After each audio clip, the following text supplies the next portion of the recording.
Hello guys, welcome to my channel. This is Prachi और आज हम नेक्स्ट पार्ट डिस्कस कर रहे हैं मॉडर्न हिस्ट्री का। इससे पहले जो पार्ट्स हमने डिस्कस किए हैं वो भी उतने ही इम्पॉर्टेंट हैं जितना आज का जो पार्ट है, जो वीडियो है वो इम्पॉर्टेंट है। तो अगर आपने वो वीडियो नहीं देखा है तो आप ज़रूर देख लें। जितने भी मॉडर्न इंडिया के इम्पॉर्टेंट क्वेश्चंस हैं जो एग्ज़ाम में रिपीटेडली पूछे गए हैं, उनमें वो आपको सारे क्वेश्चंस कवर आपके हो जाएंगे। तो आप पहली वीडियोस को भी ज़रूर देखें। तो आइए आज का वीडियो स्टार्ट करते हैं। तो आज का वीडियो हम स्टार्ट करेंगे नेक्स्ट पॉइंट से, जो कि हमारा होगा नेशनल काउंसिल ऑफ एजुकेशन की स्थापना कब हुई। हम बात कर रहे हैं मॉडर्न इंडिया में किस तरह से एजुकेशन का, शिक्षा का विकास हुआ। तो उसके हम सारे जो भी इम्पोर्टेंट पॉइंट्स हैं उनकी बात कर रहे हैं। तो हमारा आज जो नेक्स्ट पॉइंट है वो है कि नेशनल काउंसिल ऑफ एजुकेशन की स्थापना कब हुई थी। ठीक है, तो नेशनल काउंसिल ऑफ एजुकेशन की स्थापना हुई थी 15 अगस्त 1906 को। कब हुई थी? 15 अगस्त 1906 को।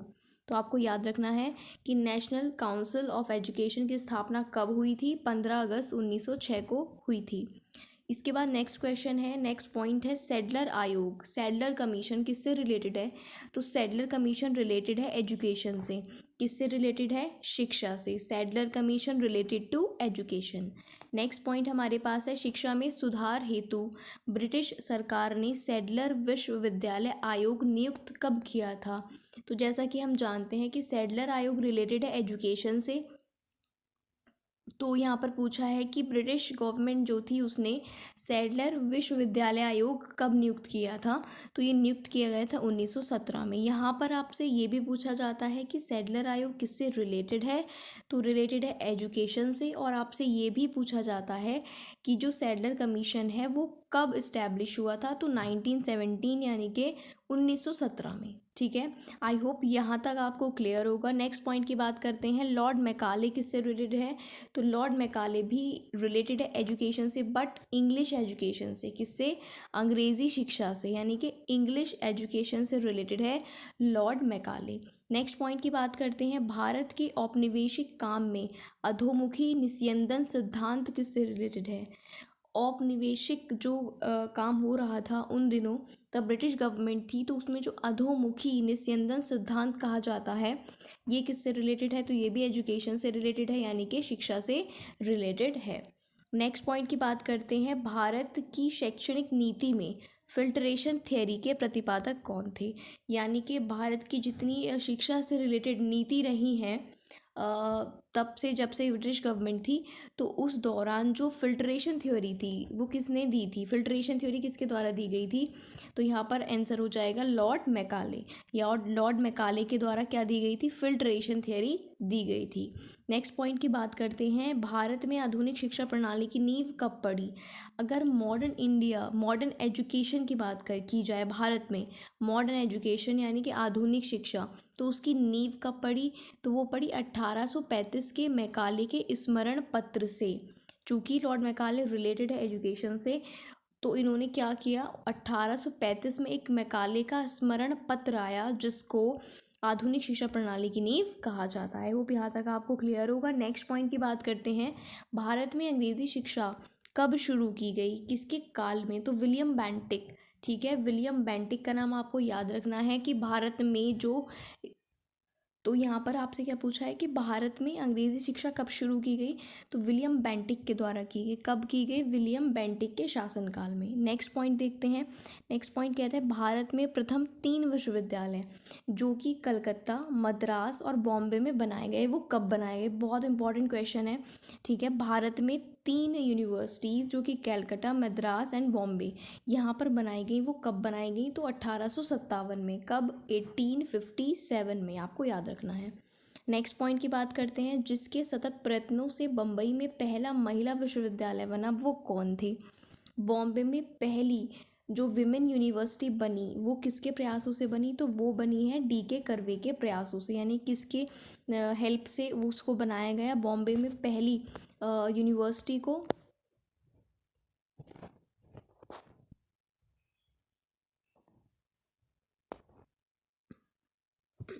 तो बॉम्बे में किसकी हेल्प से यूनिवर्सिटी बनाई गई? पहली जो विमेन यूनिवर्सिटी बनी वो बनी है डीके कर्वे की हेल्प से। किसकी हेल्प से? DK curve. नेक्स्ट पॉइंट की बात करते हैं, डेक्कन एजुकेशनल सोसाइटी की स्थापना किसने की है? डेक्कन एजुकेशनल सोसाइटी की स्थापना तो ये की थी बाल गंगाधर तिलक ने, यानी कि बीजी तिलक ने। आपको याद रखना है, डेक्कन एजुकेशनल सोसाइटी की स्थापना किसने की? बीजी तिलक ने। नेक्स्ट पॉइंट की बात करते हैं। Hindu college Calcutta, Delhi college, Mayo college और मुस्लिम एंग्लो ओरिएंटल कॉलेजों में सर्वप्रथम कौन से कॉलेज की स्थापना हुई? तो सबसे पहले हिंदू कॉलेज की स्थापना हुई, उसके बाद कलकत्ता कॉलेज की स्थापना हुई। तो आपको ये ध्यान रखना है, सबसे पहले कौन सा कॉलेज बना? हिंदू कॉलेज, और उसके बाद कलकत्ता। ठीक है, हिंदू कॉलेज कलकत्ता कॉलेज। ठीक है, हिंदू कॉलेज कलकत्ता की स्थापना हुई। जो हिंदू कॉलेज कहाँ पर था? कलकत्ता में सबसे पहले उसकी स्थापना हुई। नेक्स्ट पॉइंट की बात करते हैं। डेविड हेयर और अलेक्जेंडर डफ के साथ मिलकर जिसने कलकत्ता में हिंदू कॉलेज की स्थापना की। तो कलकत्ता में हिंदू कॉलेज की स्थापना की डेविड हेयर ने, अलेक्जेंडर डफ ने, और इनके साथ किस एक भारतीय ने? तो राजा राममोहन राय। ठीक है, कलकत्ता में जो हिंदू कॉलेज की स्थापना हुई उसमें कौन कौन लोग शामिल थे? राजा राममोहन राय, डेविड हेयर और अलेक्जेंडर डफ। ठीक है, ये आपको ध्यान रखना है। नेक्स्ट पॉइंट की बात करते हैं। बाल गंगाधर तिलक, स्वामी विवेकानंद, महात्मा गांधी और मदन मोहन मालवीय, इनमें से भारतीय विश्वविद्यालयों में धार्मिक शिक्षा के लिए प्रबल रूप से वकालत किसने की? धार्मिक शिक्षा मतलब कि धर्म की शिक्षा भी दी जाए, तो इसकी वकालत की मदन मोहन मालवीय जी ने। किसने? मदन मोहन मालवीय ने।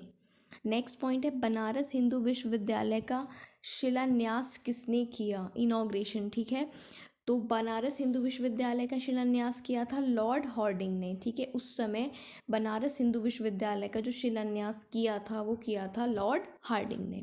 नेक्स्ट पॉइंट की बात करते हैं। अलीगढ़ मुस्लिम यूनिवर्सिटी यानी कि AMU Aligarh, doctor Bhimrao Ambedkar university Lucknow, BHU Banaras और इलाहाबाद विश्वविद्यालय, इनमें से सबसे पहले केंद्रीय विश्वविद्यालय घोषित किसको किया गया? यानी कि सेंट्रल यूनिवर्सिटी।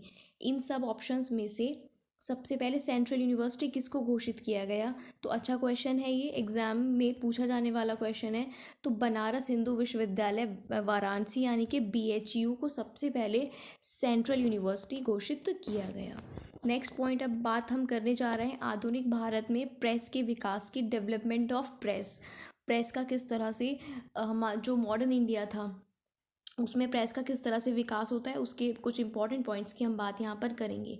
जैसे पहला पॉइंट हमारे पास है कि भारत का पहला समाचार पत्र, भारत का पहला न्यूज़पेपर या भारत का पहला समाचार पत्र तो कौन सा था? बंगाल गजट। आपको ध्यान रखना है कौन सा था? बंगाल गजट।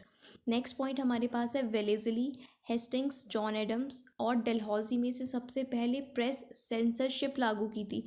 चीज़ों पर जो सेंसरशिप लगाई जाती है, तो वो पूछा है कि प्रेस पे सबसे पहले सेंसरशिप किसने लागू की थी? तो वेलेज़ली ने, लॉर्ड वेलेज़ली ने सबसे पहले प्रेस सेंसरशिप लागू की थी।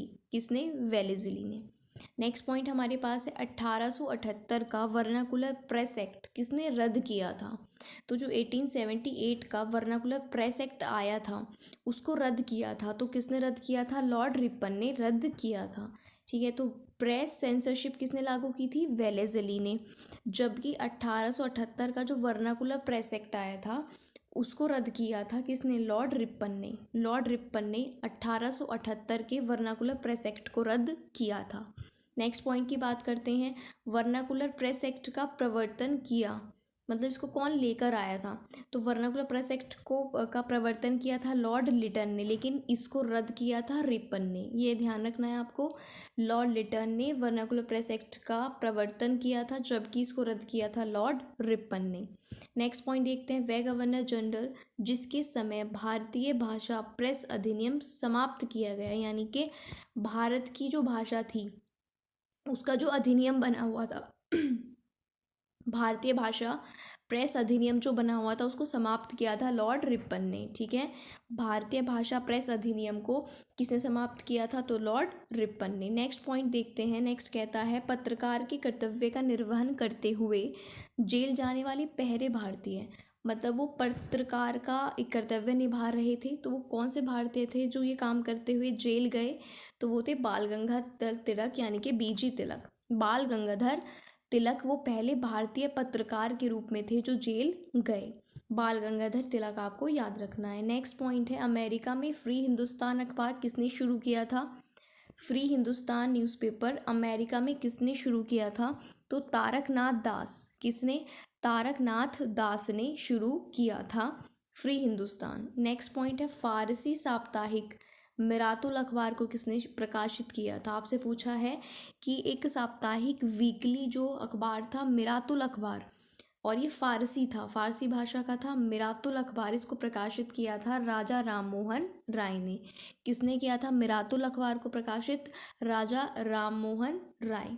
नेक्स्ट पॉइंट देखते हैं 1880 के दशक में इंडियन मिरर, ये अखबार कहाँ से प्रकाशित होता था? इंडियन मिरर 1880 के दशक में प्रकाशित होता था, और इंडियन मिरर जो था ये कैलकटा से प्रकाशित होता था। इंडियन मिरर कहाँ से प्रकाशित होता था? कैलकटा से, यानी कि कलकत्ता से। नेक्स्ट पॉइंट है गदर पत्र का प्रथम अंक प्रकाशित हुआ था। एक गदर पत्र आया था उस समय, तो वो उसका जो पहला अंक आया था वो उर्दू भाषा में आया था। ठीक है, गदर पत्र का जो पहला अंक आया था वो कौन सी भाषा में आया था? उर्दू भाषा में आया था। नेक्स्ट पॉइंट देखते हैं गदर पार्टी का पत्र गदर था। तो जो गदर पार्टी का एक पत्र होता था गदर नाम से, वो कैसा पत्र था? डेली था, वीकली था? तो वो एक वीकली पत्र था, यानी कि साप्ताहिक पत्र हुआ करता था। नेक्स्ट पॉइंट की बात करते हैं। नेक्स्ट पॉइंट क्या कहता है? अमृत बाजार पत्रिका की स्थापना किसने की? बहुत इंपॉर्टेंट है, कई बार ये पूछा गया है। अमृत बाजार पत्रिका, तो शिशिर कुमार घोष। अमृत बाजार पत्रिका किसने निकाली थी? शिशिर कुमार घोष ने। नेक्स्ट पॉइंट देखते हैं लोकमान्य बाल गंगाधर तिलक ने भारतीय स्वतंत्रता संग्राम की सेवा के उद्देश्य से जो समाचार पत्र शुरू किया था, बाल गंगाधर तिलक ने स्वतंत्रता संग्राम की सेवा के उद्देश्य से एक न्यूज़पेपर स्टार्ट किया था जिसका नाम था केसरी। तो आपसे डायरेक्ट ये भी पूछा जा सकता है कि केसरी किसका न्यूज़पेपर था? तो बाल गंगाधर तिलक। नेक्स्ट पॉइंट हमारे पास है क्रांतिकारी काल की लोकप्रिय पत्रिकाएं जो अनेक कारणों से कांग्रेस की आलोचना करती थी, यानी कि कांग्रेस की आलोचना करने वाली पत्रिकाएं, तो उनमें थी बंगवासी, काल और केसरी।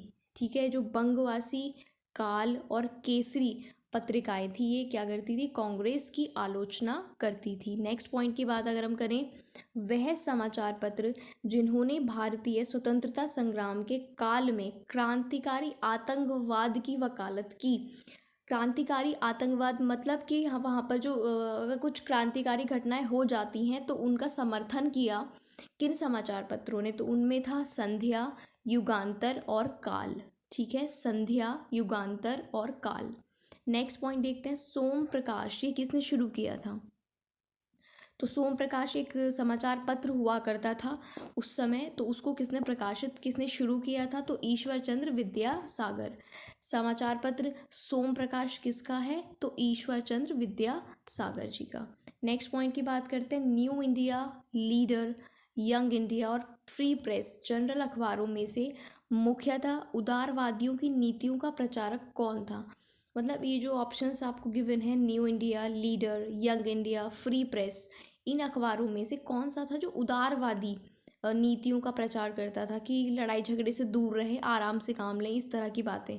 तो वो था लीडर। जो लीडर न्यूज़पेपर था वो उदारवादी नीतियों का प्रचारक होता था, यानी कि लीडर। तो नेक्स्ट पॉइंट देखते हैं द इंडियन ओपिनियन पत्र नहीं छापा जाता था। ठीक है, यहाँ पर नहीं करके क्वेश्चन पूछा है कि कौन सी भाषा में नहीं छापा जाता था? द इंडियन ओपिनियन, क्या नाम है? The Indian opinion. तो ये उर्दू भाषा में नहीं छापा जाता था, आपको ध्यान रखना है। द इंडियन ओपिनियन किस में नहीं छापा जाता था? उर्दू भाषा में। नेक्स्ट पॉइंट की बात करते हैं इंडियन ओपिनियन पत्रिका के पहले संपादक कौन थे? ठीक है, इंडियन ओपिनियन जो पत्रिका थी उसके संपादक कौन थे पहले? तो वो थे मनसुख लाल नज़र। कौन थे? मनसुख लाल नज़र। नेक्स्ट पॉइंट की बात करते हैं एक साप्ताहिक के रूप में यंग इंडिया का शुभारंभ किसने किया था? यानी जो यंग इंडिया न्यूज़पेपर आया था वो साप्ताहिक रूप से आया था, वीकली न्यूज़पेपर के तौर पर आया था। इसका शुभारंभ किसने किया था? तो यंग इंडिया का शुभारंभ किया था होम रूल पार्टी ने। किसने? होम रूल पार्टी ने यंग इंडिया का शुभारंभ किया था। नेक्स्ट पॉइंट की बात करते हैं भारतीयों द्वारा अंग्रेजी भाषा में प्रकाशित पहला समाचार पत्र, यानी कि भारतीयों ने निकाला पहला समाचार पत्र इंग्लिश में, यानी कि अंग्रेज़ी भाषा में, तो उसका नाम था हिंदू पैट्रियट। उसका नाम क्या था? हिंदू पैट्रियट। ठीक है, ये आपको ध्यान रखना है। हिंदू पैट्रियट के संपादक कौन थे? तो हिंदू पैट्रियट के जो संपादक थे वो थे हरीश चंद्र मुखर्जी। कौन थे? हरीश चंद्र मुखर्जी हिंदू पैट्रियट के संपादक थे। नेक्स्ट पॉइंट है, अंग्रेजी साप्ताहिक था वंदे मातरम, उसको किसने संबद्ध किया? ठीक है, अंग्रेजी साप्ताहिक यानी वीकली एक न्यूज़पेपर होता था जिसका नाम था वंदे मातरम, उसको किसने संबद्ध किया? तो उसको संबद्ध किया अरविंद घोष ने। ठीक है, वंदे मातरम किसने संबद्ध किया? अरविंद घोष ने, ये आपको याद रखना है। नेक्स्ट पॉइंट है, इंडियन नेशन, पंजाब केसरी, प्रभाकर और डॉन, इनमें से जिस अखबार का प्रकाशन पटना से होता था, यानी कि आपसे पूछा है कि पटना से कौन से न्यूज़पेपर का प्रकाशन होता था, तो एक न्यूज़पेपर था इंडियन नेशन। इंडियन नेशन का जो प्रकाशन होता था वो कहाँ से होता था? पटना से। तो Indian nation Patna. Next point की बात करते हैं। नेक्स्ट पॉइंट कहता है स्वदेश वाहिनी के संपादक कौन थे? एक न्यूज़पेपर था स्वदेश वाहिनी। ठीक है गाइज, इस जो भी हम टॉपिक डिस्कस कर रहे हैं इसमें जितने भी इम्पोर्टेंट न्यूज़पेपर्स थे उस टाइम पर जो कि एग्ज़ाम के पॉइंट से इम्पॉर्टेंट है, वो मोस्टली सभी डिस्कस हम कर रहे हैं और कर चुके हैं। ठीक है, तो ये सारे आप ध्यान से देख लीजिएगा। स्वदेश वाहिनी, तो स्वदेश वाहिनी के संपादक थे के रामकृष्ण पिल्लै। ठीक है, स्वदेश वाहिनी के संपादक कौन थे? के रामकृष्ण पिल्लै। नेक्स्ट पॉइंट की बात करते हैं, इंडिपेंडेंट, ये किससे जुड़ा हुआ है? मीन्स इंडिपेंडेंट न्यूज़पेपर किसने निकाला? तो मोतीलाल नेहरू ने। किसने निकाला इंडिपेंडेंट? मोतीलाल नेहरू। ठीक है, इंडिपेंडेंट किसका है? मोतीलाल नेहरू का, ये आपको याद रखना है।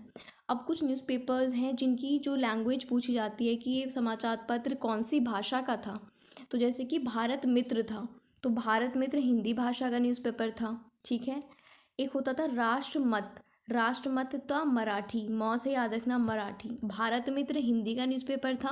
ठीक है, राष्ट्रमत मराठी न्यूज़पेपर था। एक न्यूज़पेपर था प्रजा मित्र, ये गुजराती भाषा में संपादित होता था, प्रजा मित्र गुजराती में। ठीक है, इसके बाद एक न्यूज़पेपर था नायक, नायक था बंगाली में। ठीक है, नायक कौन सी लैंग्वेज में था? बंगाली। एक होता था दैनिक आज, तो यहाँ पर ये इनके संपादक पूछे गए हैं। दैनिक आज के संपादक होते थे शिव प्रसाद गुप्त। आप इसका स्क्रीनशॉट भी ले सकते हैं इसको लर्न करने के लिए। ठीक है, दैनिक आज, शिव प्रसाद गुप्त। द लीडर, तो द लीडर होता था मदन मोहन मालवीय जी का। द लीडर किसका था? Madan Mohan Malviya. The national Herald, ये किसका न्यूज़पेपर था? The national Herald, Jawaharlal Nehru. ठीक है, और एक न्यूज़पेपर था द पायनियर, ये था जॉर्ज एलन का। ठीक है, द पायनियर, ये किसका था? George Elon. तो गाइज ये आज का वीडियो था।